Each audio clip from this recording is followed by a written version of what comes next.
In previous videos, I've mentioned that I've been unable to get Xorg or X11 X server running on my Linux for my Zynq-7000 board.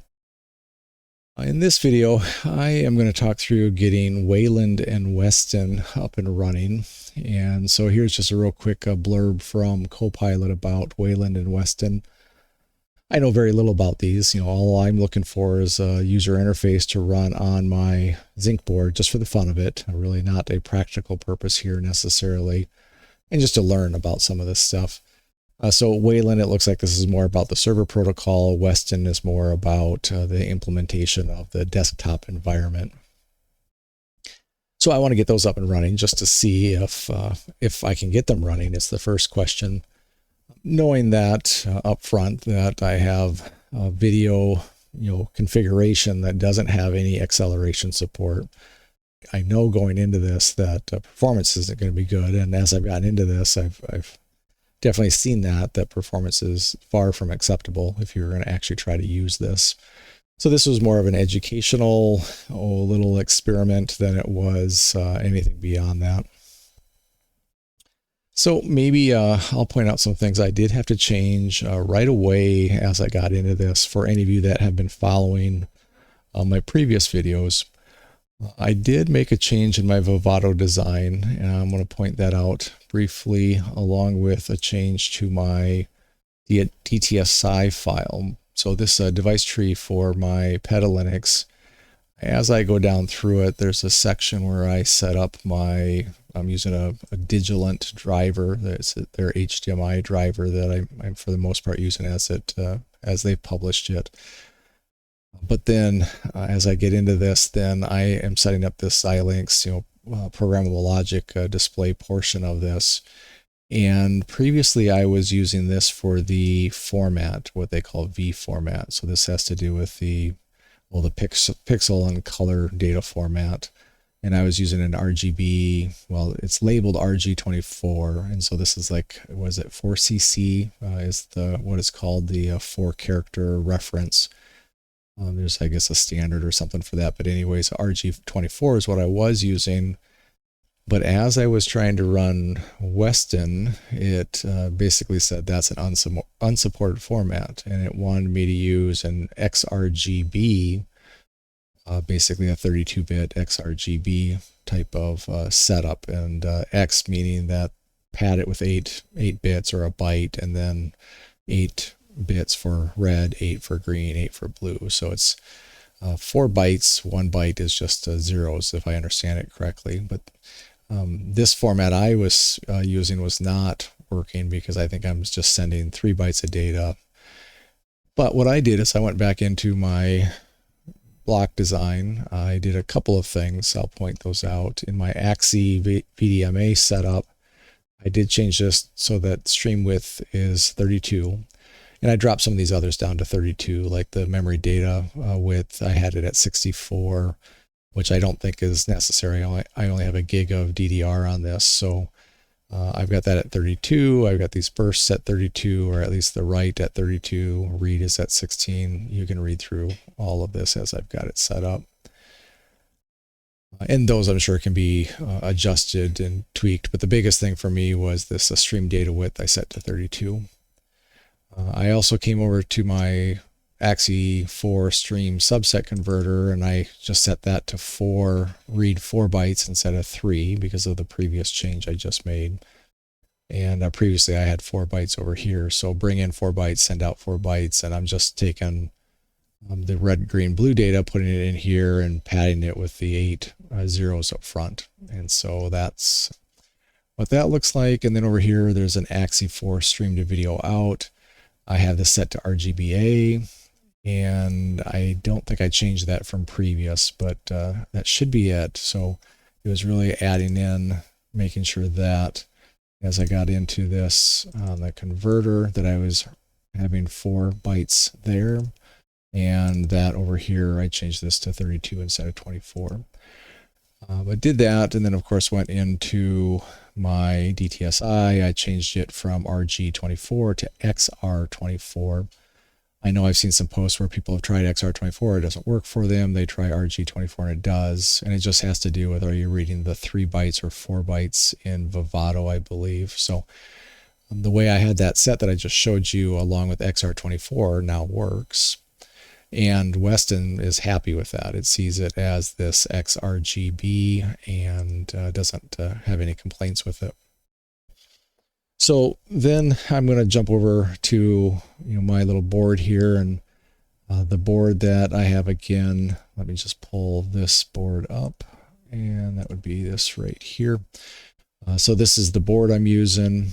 Again, I've got a Zynq. I'm using an Zynq-7000, and HDMI out up here, which is all coming from that programmable logic from that block design I just showed.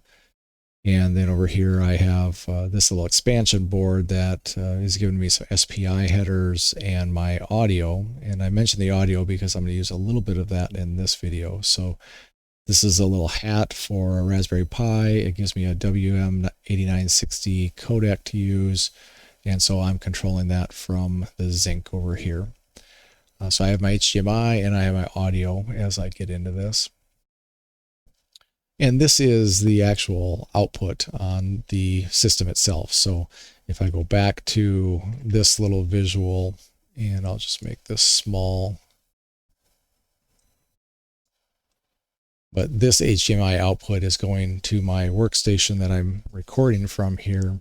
And I'm basically pulling in a little USB, HDMI to USB type of capture device. So this window is that capture. Additionally, the audio coming out of here, so I have 2 sets of audio coming out. This is a headset out, but I'm running it into a separate computer as a line in, so I can record that audio if I want to. And then this is going to a pair of speakers. And so as we go through this, I'll try to record the audio so that you kind of have a feel for any audio that's playing. Now, as I got into this then, okay, so I changed my Vivado. I got the appropriate XRGB setup working between Vivado and my DTSI.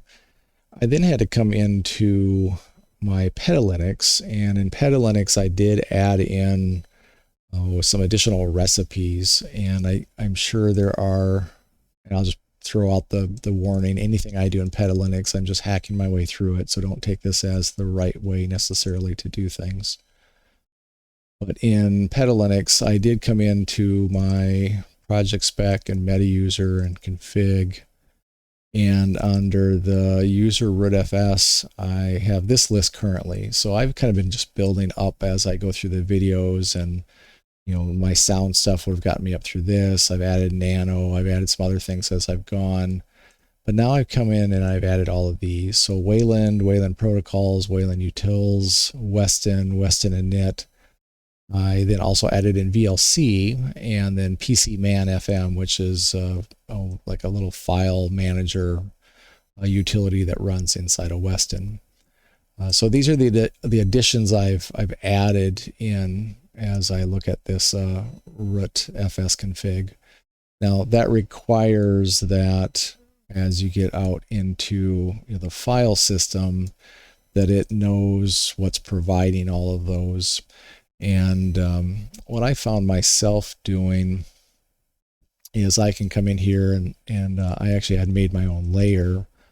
And when I go into the layer, I've got a configuration that just basically says scan for any BB files, any of these bitbig files in the structure, and then just add them in. And so I've got some stuff in here like nano. This is where I set up nano, and I said, okay, for nano, go out and get it from this location and install it so that I can use nano. But that type of thing for all of these, and either I have them in my folder here, and in my folder I set a priority in here of 10. So if there is a conflict, if there's another one somewhere else in the directory structure for all of this Yocto recipe layer stuff, this should be a higher and take priority. I was running into some issues and worked through that by setting that. Again, that's probably not the best or the right way necessarily, but that's what's working for me. It does seem like I can go back out, and when I go into, let's see, is it components, Yocto, layers, there's a whole lot of stuff here, but under Pokey and Meta, there's a lot of recipes for stuff already, like recipes, and I can go down and there's recipes for, you can see here X Wayland, which is something a little bit different, but there's Wayland, and within Wayland are the bitbake files for Wayland and protocols and utils and all that stuff.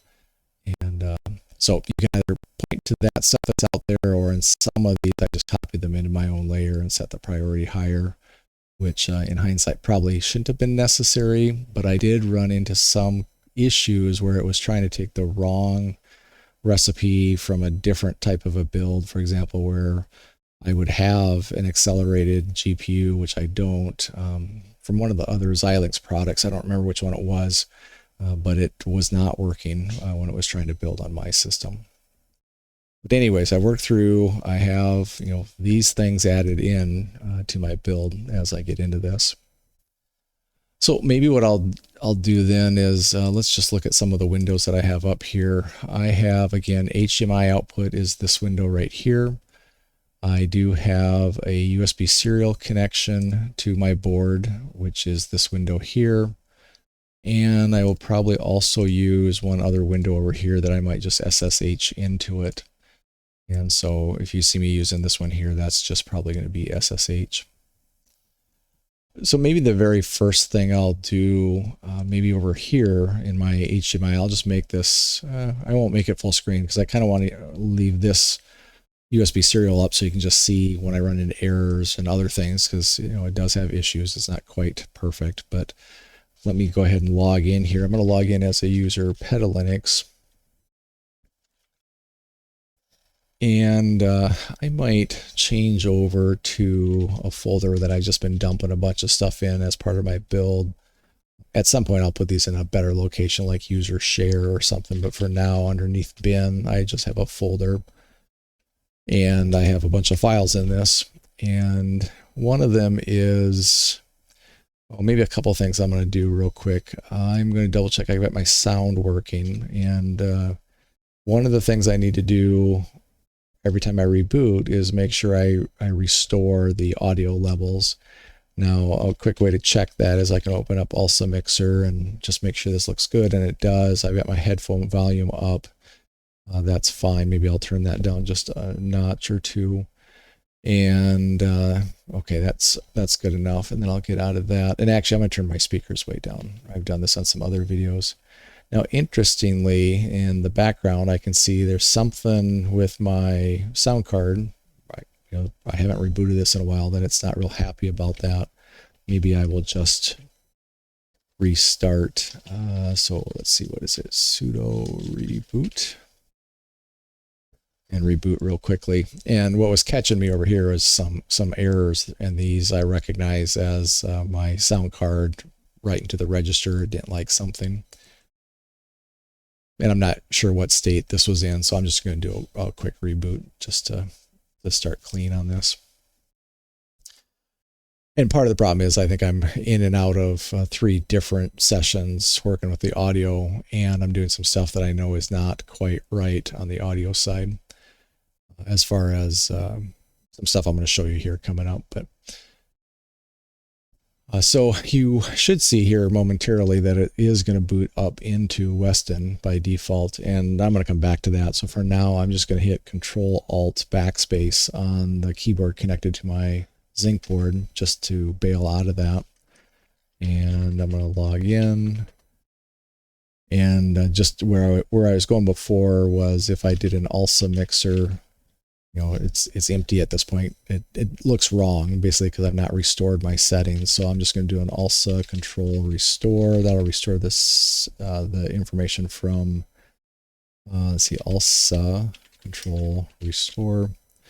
And now if I go back in, okay, that all looks good. So I'm going to turn my speakers off.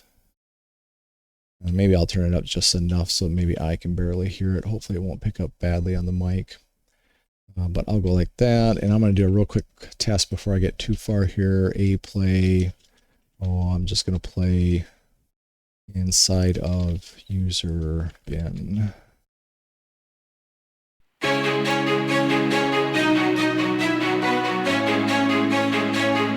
I'll try to remember to make sure to stop audio before I talk again, but there I heard audio and I saw it on the level on the other computer recording, so I can overlay that as I go here. So that was just a quick test of audio. Okay, so I know my audio is working, but what I was going to do now is just show VLC. So if I want, I'll change into this user bin, REHSD, go back and show a listing, and a couple of things. First of all, I did that first playing with a play. So that is one way that I can go in. And if I just arrow up, this is what I did, just a play and what I want to play.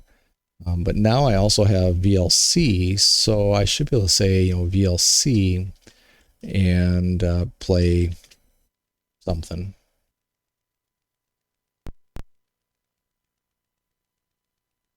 Okay. And I'm going to hit Control-C to stop it, but it started that. I think that was coming through. And I got some errors along the way. It's trying to use pulse audio. I don't have pulse audio. I'm using ALSA instead. And I think there is I can specify when I run VLC, there's a --A out, and I can specify ALSA, but it seems to figure it out even if I don't tell it that. But I've got audio working there in VLC now, but what I was going to show is I can now run VLC and I'm going to play a sample video. Now this is a video that is an MP4. It's a 720p with 48 kilohertz audio. So I'm going to go ahead and run this.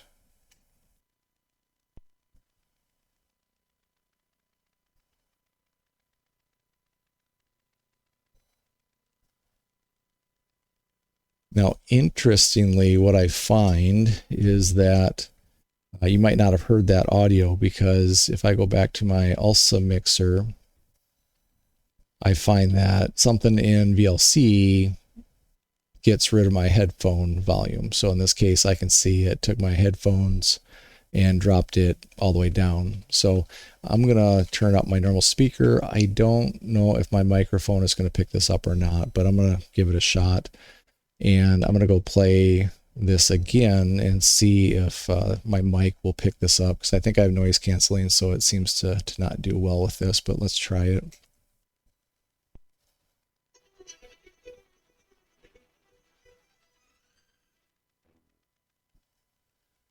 But what I want to show there is that this is playing a 720p video with audio, and it seems to be doing okay for this little Zynq.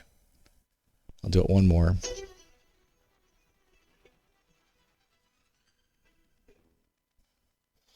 Okay, and then it comes back out.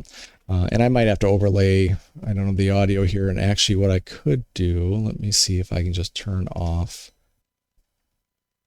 in my microphone the noise cancellation. So I'm going to go to my filters real quick and temporarily turn off my noise gate and noise suppression. And let me try this one more time.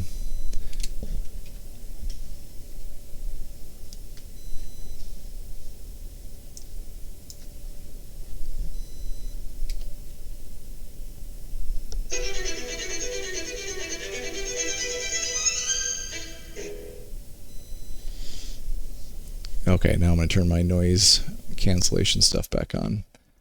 And it looked like it picked that up as I was watching the little mic level meter.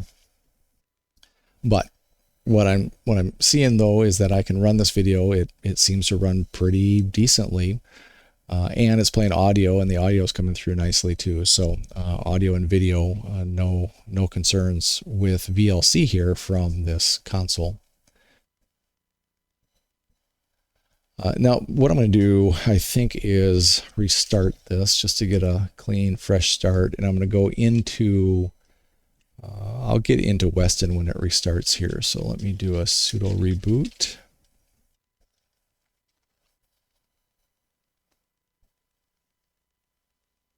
And when it comes up, I will let Weston come up. And then I am also going to get an SSH connected. And so I'll just have to be patient here and let this come back up.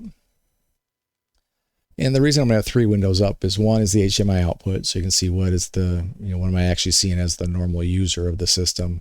The SSH, I'm just going to pull up processor utilization monitor so we can kind of see that while things are running, because definitely there's not enough horsepower on this build to run Weston. And then this other window, the USB serial, I'll leave running just so you can see any errors, and there'll be plenty of problems that will show up inside of there. But let me see if I can come in here. Let's do an SSH.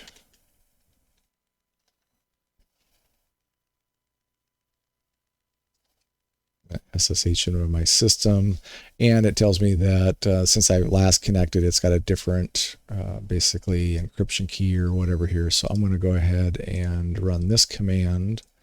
That will get rid of that, and then I will try to connect again. Yes, and get logged in. Okay, so now I have an SSH that is over on my Zynq board, plus the HDMI out up here, plus I have my USB serial connected. But now what you're going to see is up here, this is my Weston, and just to show you how hard it is on performance on this poor little Zynq-7000, I'm going to run top, and I'll flip it so I can see both CPUs. So I can now look and see what is taking up my processor, so percent CPU time, memory, or anything like that. So I'm looking at this column, percent CPU.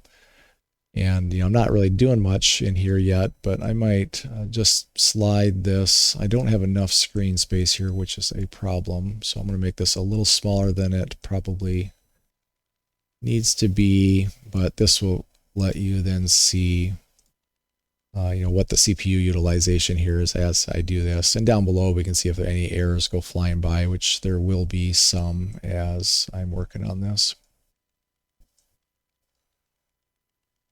Okay, so I'm going to grab my other mouse, the one that is actually connected. It's a USB mouse connected to my Zynq board, and I can start moving that around. And so my mouse is working. You can look at CPU percentages, 20 to 30, 35% just by moving the mouse around, so that's not a good sign. I also have a separate keyboard, of course, a USB keyboard plugged into my Zynq board, and that's what I'll be using as I try to work in this Weston. Now, I currently have it set up with a whopping 4 applications that are showing up here. So the first one that I have here that I can use is a Weston terminal. If I go to the right, I have a Matchbox terminal, and then I have a good old-fashioned X terminal emulator, which is the one I'm going to run. So I'm going to go ahead and click that. And when I click it, I can see there's some errors over on the left about couldn't resolve key sim. I don't know what that is. I have not looked into it yet, but I will later. Now I can move around, and you can see that as I'm trying to do things here. Oh, let's just see what that CPU usage is up above as I get into this. So I'm going to move my mouse down. And again, 45% just simply by moving the mouse. I'm going to come down to this emulator, and you can see that CPU percentage is pretty high there. And I think I'll make this a bit bigger.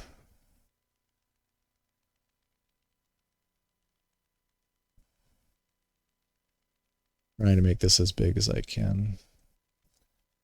Okay, so now in here, I can now do things like an LS, and I can see the things that are going on there. And as I'm doing that, this is maybe performing okay, this terminal emulator. And maybe what I will do is inside of user bin rehsd, I have a little script that I can run that is basically when a user starts, and what it does is it pulls in my ALSA audio settings. So it just pulled in those values for me. But I can now do what I need to do here, and maybe I'll go full screen just to make that a little bit more readable for the moment. And this doesn't capture it well on this because it's outputting 720p. I have it in this capture window. The capture window isn't full screen, it's in a window. So you'll just see that this looks a little goofy, but on an actual 720p output, it looks pretty nice. Now, if I come down here, again, grabbing my other mouse, and I try to drag this around, as I drag this, you'll see that that CPU is, of course, just going to be really high, 99.3% as I'm dragging this, and it does a very poor job of dragging it. But I can do things here, and it seems to work okay. Now these other two, when I come over here, and just by hovering over here, you'll see that the CPU jumps up. But this Weston terminal, I'll run it. It's really slow. So that X terminal emulator isn't bad. Actually, it, performance-wise is okay. But when I get inside of here, and I do things like an LS, and I press enter, there's a half-second delay in this as I go through this. But it's working. Now I could also come over to the other Matchbox terminal here and click it.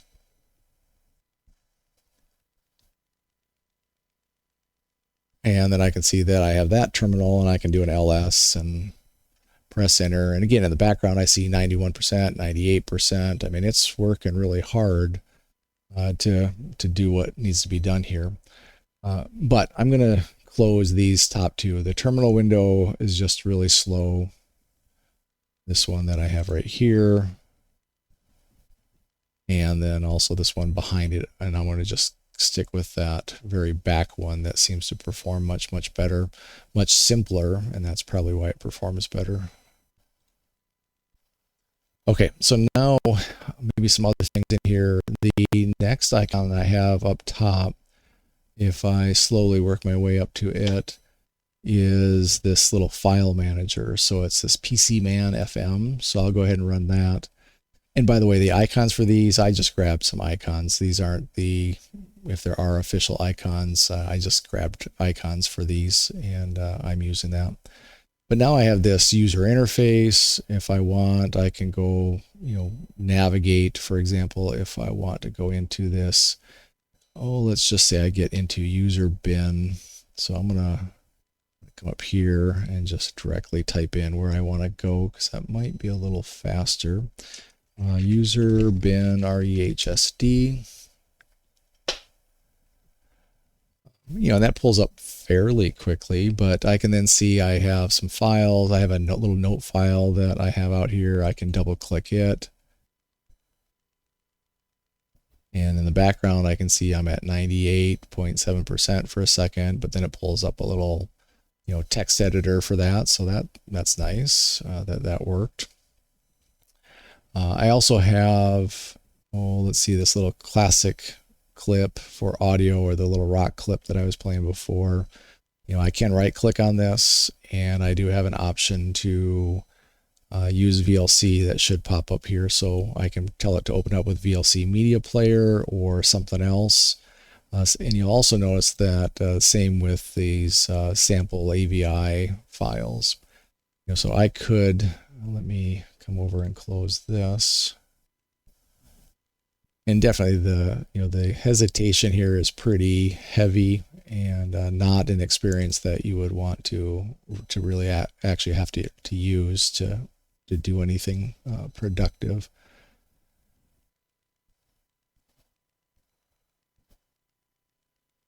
Maybe I will, let me see, I gotta switch mouse. I want to make this screen full screen for a second. And I can come down here to these video files also. And if I want, I can right click, and again, I can choose to play them with VLC, but I find that it doesn't quite work right. So there's something with that isn't the same as if I come over here. So maybe I'll just jump over to this window back here, and let's see which folder I'm in.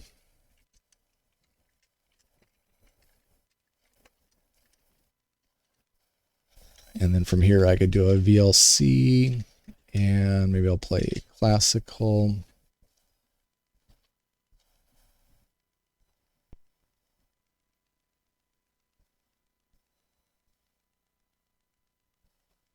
Now in this case, I'm not hearing any output, and there's a reason for that. Let me get out of that. If I go into ALSA Mixer,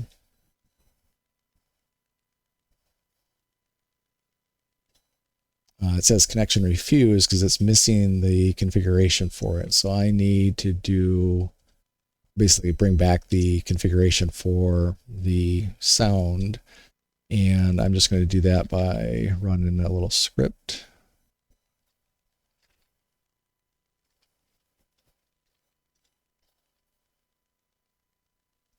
And now I should be able to go run my mixer.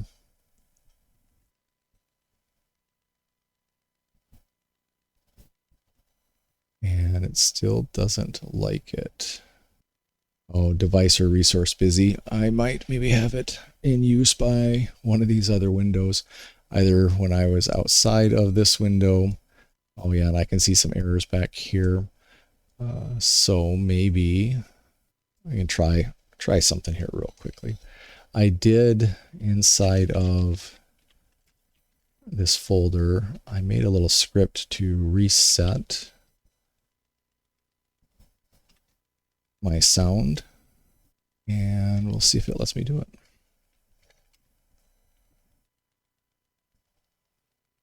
And nope, it doesn't let me do it from within there. I might be able to do it from over here.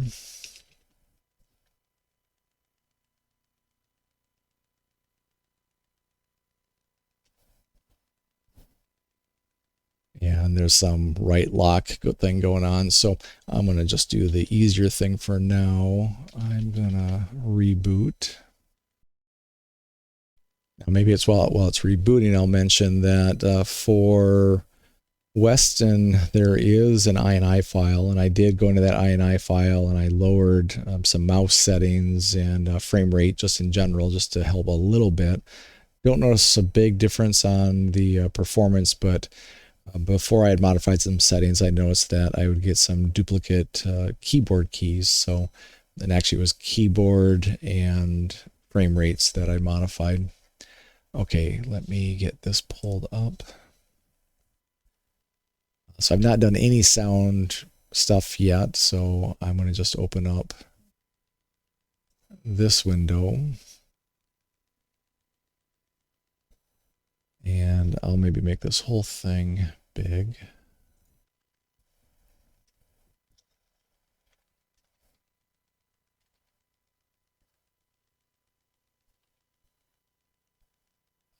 There is a little script I'm going to run in here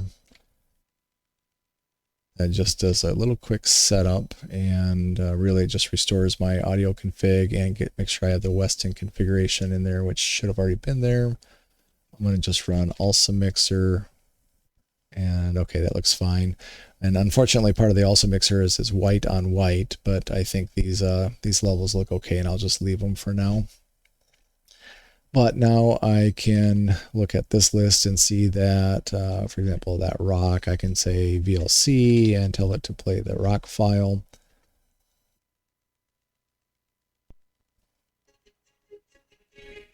And it's playing it fine. And I can pause, I can restart it, I can stop, I can do all the things that I should be able to do in this VLC. So it's kind of a nice little, lets me play audio, and that all seems to be working at this point. Now I can also, see, is it quit? I can also do a VLC and try to play one of these video clips. And maybe I'll start out, let's see, there's a sample -AVI. This one does not have audio, if this is the right one I'm thinking of here. So it is going to try inside of Weston here to load and play a video clip, and it's obviously quite disastrous in its playback. But it's going to play a clip, and instead of 30 frames per second, it's probably 1 frame per 5 seconds. You know, it's pretty bad. And so and the video itself has a lot of this pixelation in it, but obviously it's not playing that video very well. Well, it's not playing it hardly at all. But that's the type of performance I'm seeing in here. Now, while that's running, I come back here. Yes, and I lost my connection. Let me reconnect if I can. And I can watch this and see that that Weston is taken on the very top one. VLC is just cranking on that processor. So it's interesting. Outside of Weston, VLC does pretty well, but inside of it, it does not perform at all.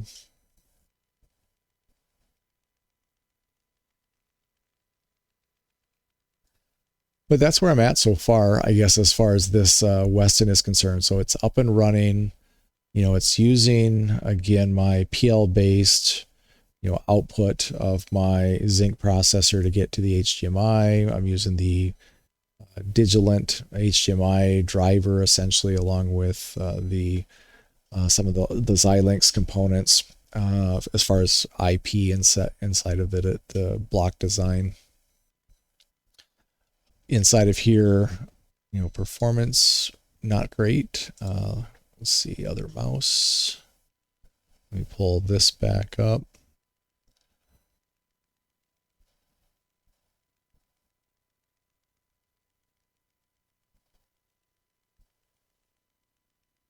So I can navigate around. I can create folders. There's tools up here. It lets me do text editing, but not good enough of an experience that I think I'll do much more with this. And maybe I'll do some experimenting if I can do anything to speed it up. But I think really the thing I would need is video acceleration of some sort, which is not a capability of my setup today.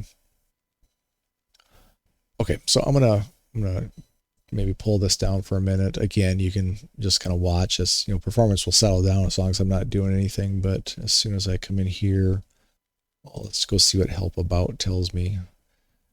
I guess it's version information. And again, in the background, I can see that CPU spiking up pretty hard.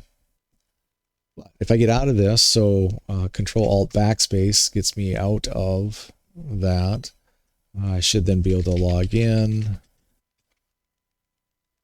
And I'm going to change into user bin RH. Okay, and then again, if I want to from here do a VLC and play that sample video,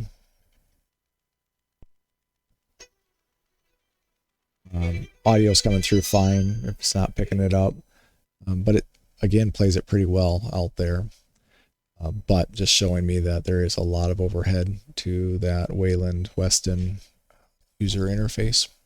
So I think that's it for now. A little over half an hour in on this, and just gives you an idea. So I guess maybe the short takeaway I would have is, yes, this is technically running, but it probably is not something that is usable